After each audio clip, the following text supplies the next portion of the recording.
Assalamualaikum warahmatullahi wabarakatuh. Selamat pagi semuanya. Ketemu lagi sama Ibu di pelajaran fisika. Hari ini kita akan membahas mengenai kinematika gerak lurus. Langsung saja. Ini kompetensi dasar. Ada 2. Bisa kalian baca ya. Dan ini untuk tujuan pembelajarannya.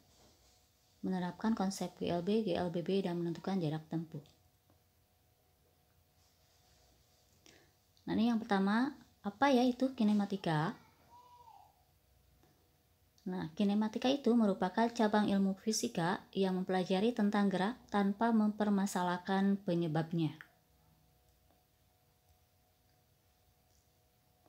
Nah, apa itu gerak lurus? Nah, untuk paham gerak lurus, kalian harus paham juga mengenai gerak, jarak, perpindahan, percepatan, dan kecepatan. Langsung saja, yang pertama, gerak. Nah, gerak itu bersifat relatif. Artinya, benda bisa dikatakan bergerak dan bisa dikatakan tidak bergerak. Suatu benda dikatakan bergerak bila kedudukannya berubah terhadap suatu acuan tertentu. Contohnya di sini ada buah apel yang jatuh dari pohonnya menuju ke tanah. Nah, ini acuannya misalkan pohon, maka apel bisa dikatakan telah bergerak karena mengalami perubahan kedudukan dari pohon ke tanah. Nah, ini contoh lain dari gerak ya. Ada pesawat terbang bergerak terhadap bandara tempatnya berangkat dan lain-lain.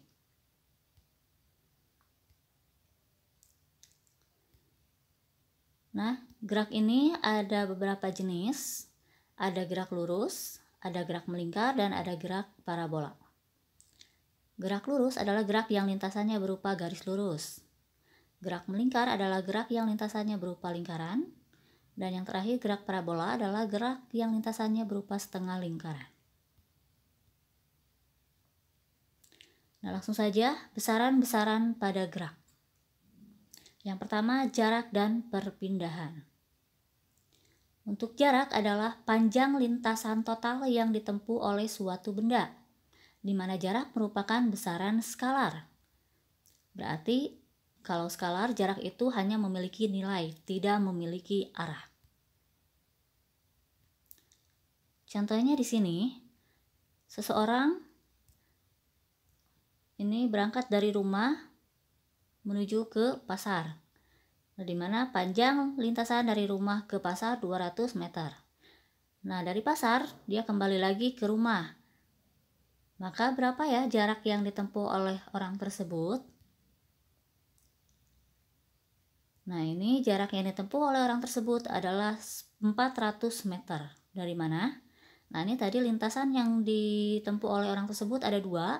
Lintasan yang pertama dari rumah ke pasar, yaitu 200. Dan lintasan yang kedua adalah dari pasar ke rumah, sejauh 200 juga. Jadi dia tidak melihat arah ya. Nah, dia tinggal menghitung jumlah lintasannya. Jadi ini ada 400 meter. Selanjutnya perpindahan adalah perubahan kedudukan atau posisi suatu benda. Di mana di sini untuk perpindahan hanya melihat posisi akhir dan awal. Perpindahan juga merupakan besaran vektor, jadi memiliki nilai dan arah.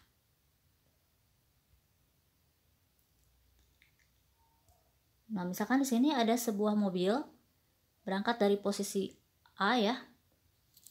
Nah, ini berangkat ke posisi B sejauh 80 km. Dari posisi B menuju ke posisi C sejauh 30 km. Berapa perpindahan yang dialami mobil tersebut? Nah, ini perpindahan yang dialami adalah dari titik A ke titik C. Nah, ini jadi hanya melihat posisi awal dan akhir ya.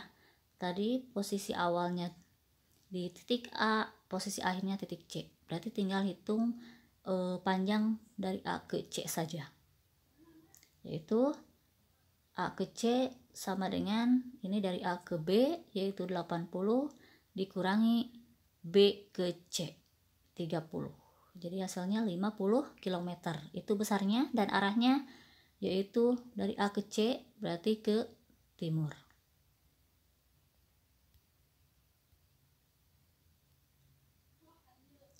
Nah, ini seperti ini ya, masih sama. Contoh lainnya misalkan Ferdi berjalan dari kota A ke kota B lalu berbalik arah menuju kota C. Tentukan besar jarak dan perpindahannya.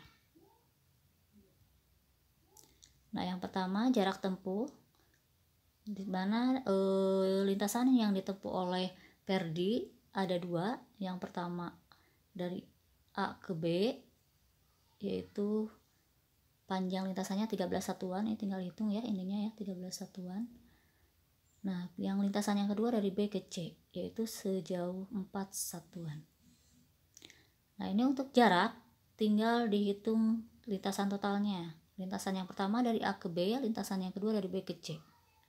Ini tinggal hitung, totalnya adalah 17 satuan. Yang kedua, perpindahan.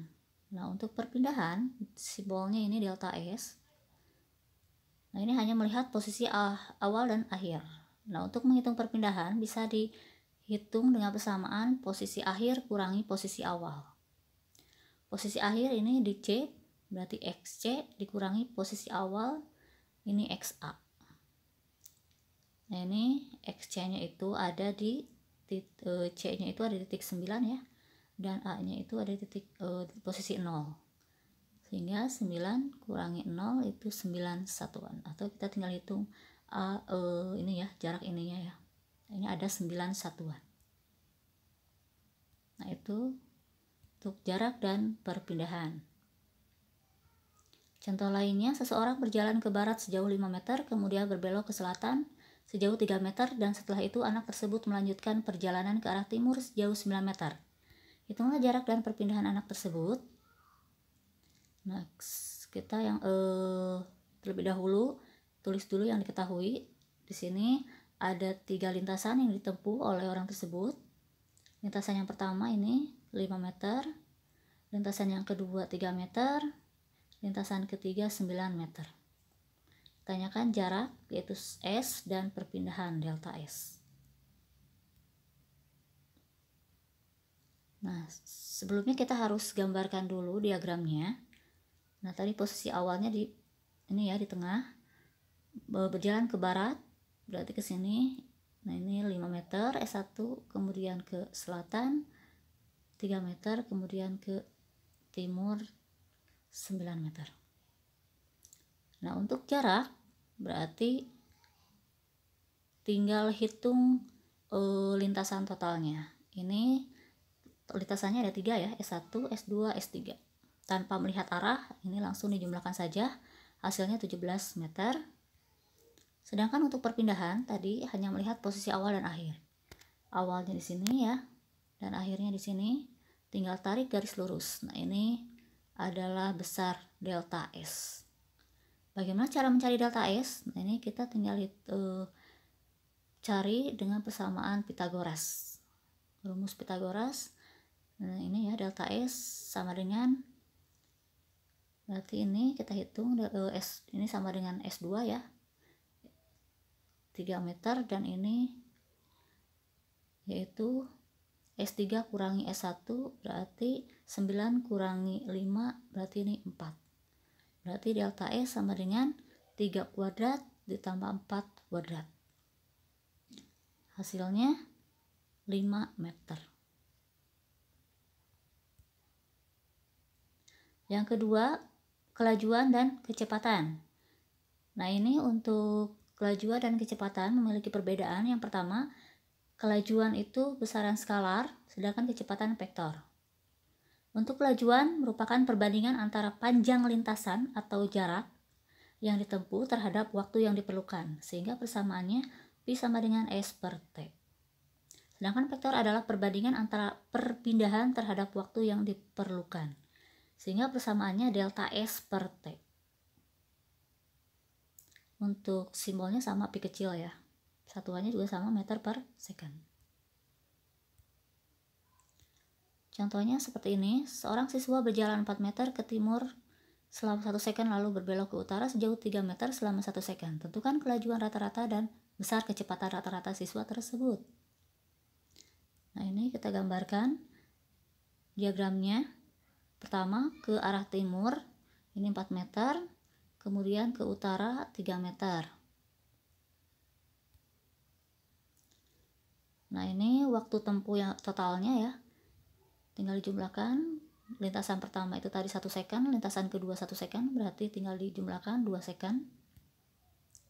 Nah, sebelum kita menentukan kelajuan dan kecepatan rata-ratanya, terlebih dahulu kita hitung dulu jarak dan perpindahan. Nah, jarak tadi udah kita bahas ya.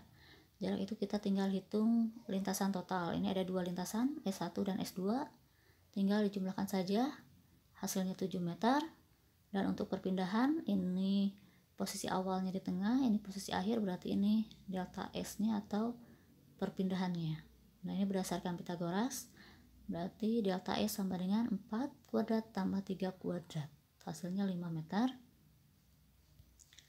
Nah, baru kita bisa hitung kelajuan rata-ratanya.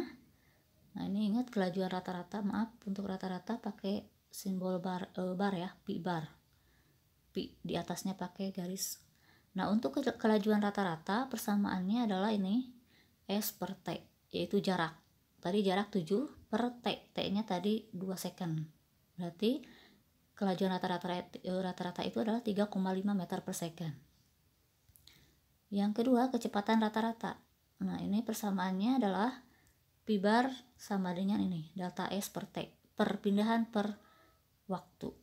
Perpindahannya tadi 5, dibagi waktunya sama, itu 2 second. Sehingga 5 bagi 2, 2,5 meter per second. Itu beda ya, kelajuan sama kecepatan rata-rata. Yang terakhir adalah percepatan rata-rata. Percepatan adalah perbandingan antara perubahan kecepatan terhadap waktu yang diperlukan. Sehingga persamaannya delta P per delta T. Delta P bisa kita hitung dengan persamaan P2 kurangi P1. Delta T itu T2 kurangi T1. P2 itu kecepatan akhir, P1 itu kecepatan awal. Langsung saja contoh untuk menghitung percepatan. Andi mengendarai sepeda motor ke utara dipercepat dari keadaan diam sampai kecepatan 72 km per jam dalam waktu 5 second. Tentukan besar percepatan rata-rata Andi. Nah, ini kita hitung yang diketahui. Nah, tadi katanya dari keadaan diam, berarti kecepatan awal P1-nya itu 0 sampai kecepatan 72 km per jam, berarti itu kecepatan akhir P2. Nah, ini dari kilometer per jam kita ubah ke meter per second sama dengan 20 meter per second. Ini sudah dibahas di pertemuan pertama ya. Tinggal dikali 1000 per 3600. Nah, ini delta T-nya tadi selang waktunya ini bisa langsung kita tuliskan delta T 5 second. Nah, ini percepatan rata-ratanya abar. Nah, ini langsung saja pakai persamaan delta P per delta T atau P2 kurangi P1 per T2 kurangi T1. Tinggal masukkan saja ini P2-nya 20 dan seterusnya didapat nilai 4 meter per second kuadrat.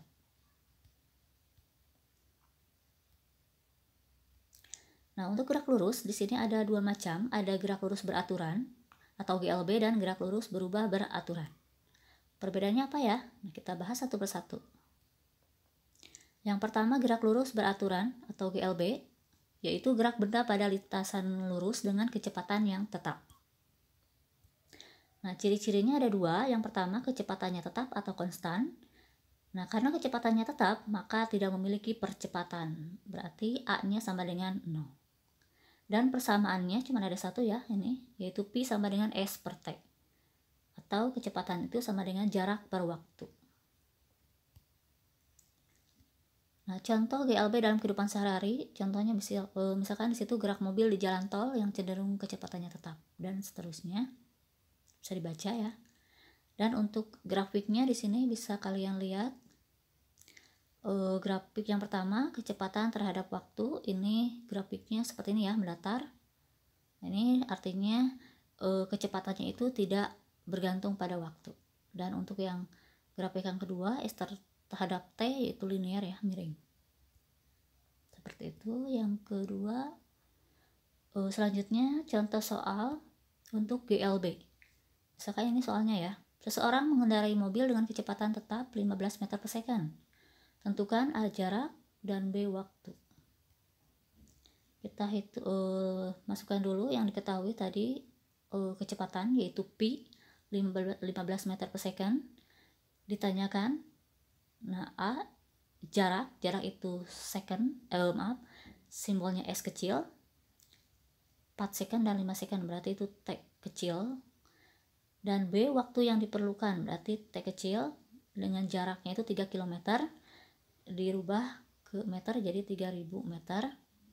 Nah, kita jawab yang pertama A, ditanyakan jarak yaitu S. Nah, kita tahu tadi persamaan GLB itu cuma satu ya, S per T.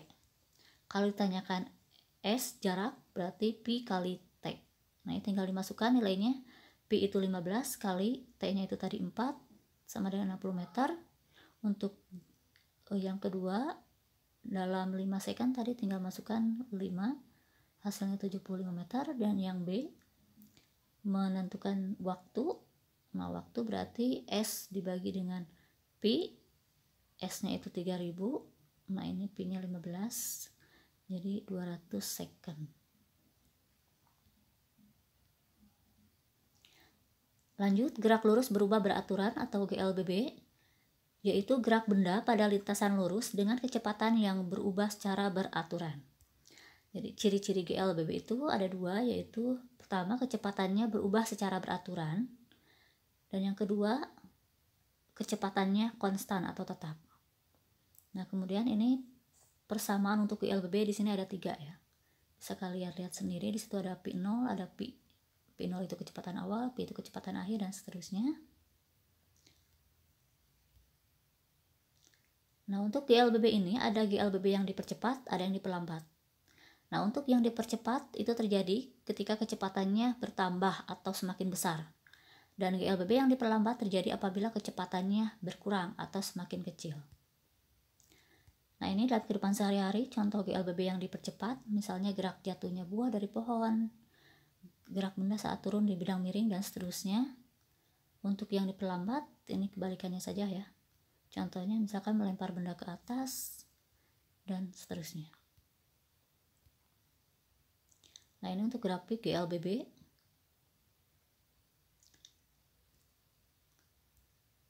Nah, untuk kecepatan terhadap waktu ini ya, kalau naik ke atas berarti ini GLBB yang dipercepat.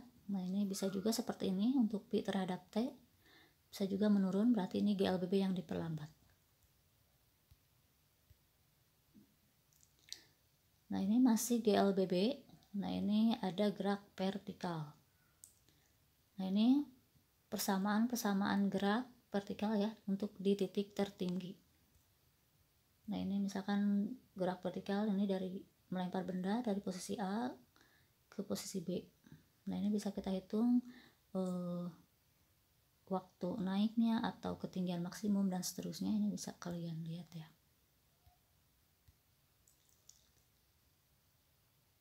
Nah, untuk gerak vertikal pada GLBB ada 2. Yang pertama ada gerak jatuh bebas.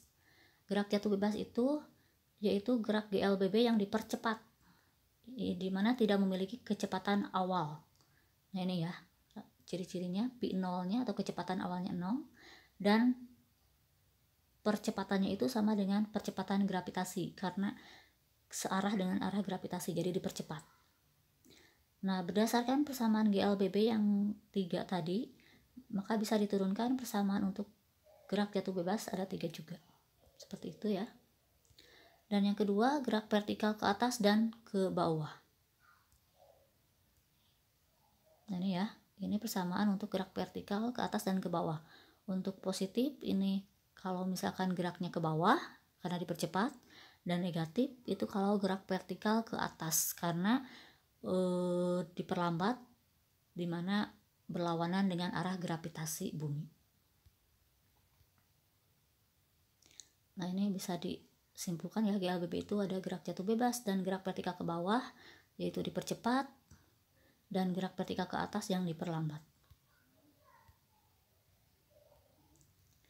Nah, ini contoh soal untuk GLBB. Mobil yang semula bergerak lurus dengan kecepatan 6 meter per second berubah menjadi 18 meter per second dalam waktu 3 second. Jika mobil itu mengalami percepatan tetap, maka tentukan jarak yang ditempuh dalam selang waktu 2 second. Yang pertama kita masukkan dulu yang diketahui. Nah, ini sudah jelas ya. Semula bergerak dengan kecepatan 6 meter per second, berarti itu adalah P0. Berubah menjadi 18 meter per second, berarti itu adalah kecepatan akhir. Dalam waktu 3 second, berarti itu T. Nah, ini mengalami percepatan tetap, berarti ini A-nya tetap. Berapa jarak yang ditempuh, berarti S. Dalam waktu 2 second, berarti itu T. Nah, jawab. Sebelum kita hitung jarak, maka kita sebelumnya kita hitung dulu nilai percepatannya. Nah, ini dari persamaan GLBB ya, bisa kita hitung percepatan, yaitu dengan persamaan ini ya, P sama dengan P0 plus A kali T. Nah, ini kenapa positif? Kenapa plus? Karena dipercepat ya, dari 6 ke 18. Nah, ini tinggal masukkan nilainya.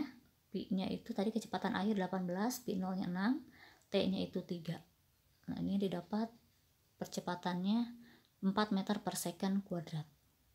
Setelah mendapat nilai percepatan, maka kita bisa hitung jaraknya dari persamaan GLBB tadi ya. Ini hitung, tinggal masukin nilai-nilainya P0, T, A dan seterusnya, didapat nilai S yaitu 20 meter. Contoh soal yang selanjutnya ya, ini soal dalam bentuk grafik kecepatan terhadap waktu.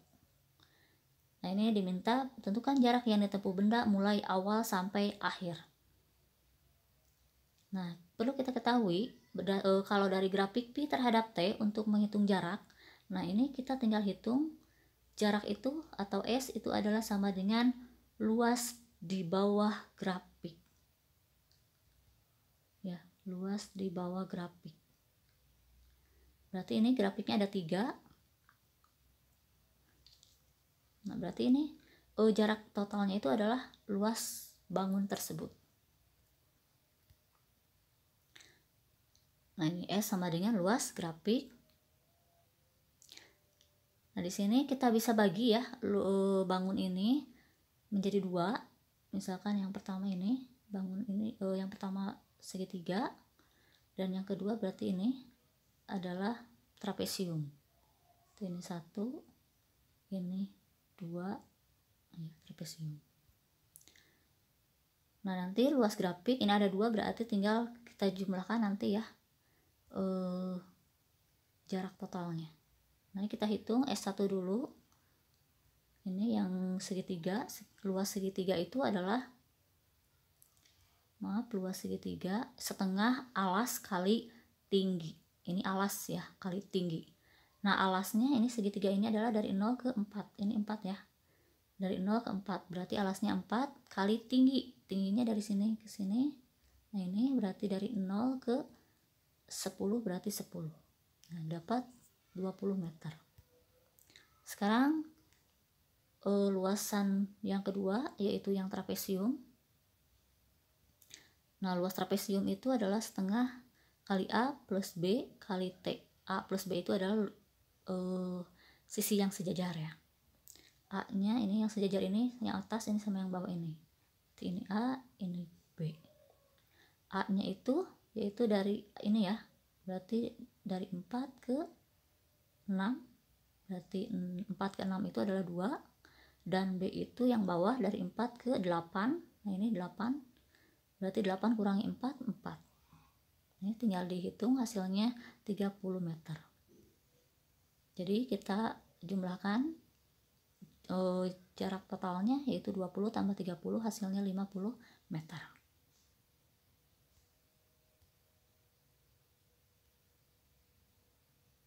Nah, mungkin itu materi yang hari ini ya, untuk hari ini mengenai kinematika garis lurus. Nah, sebelum mengakhiri, Ibu akan memberi tugas ya untuk pertemuan ketiga ini, yaitu sebanyak 4 soal ini ya. kalian kerjakan, dan seperti biasa nanti laporkan via link yang sudah di-share di grup. Mungkin itu saja yang Ibu sampaikan hari ini. Semoga bermanfaat. Kalau ada yang kurang dipahami bisa konsultasi atau diskusi ya sama Ibu atau dengan teman kalian ya. Terima kasih atas segala perhatiannya. Sampai ketemu lagi di pertemuan selanjutnya. Wassalamualaikum warahmatullahi wabarakatuh.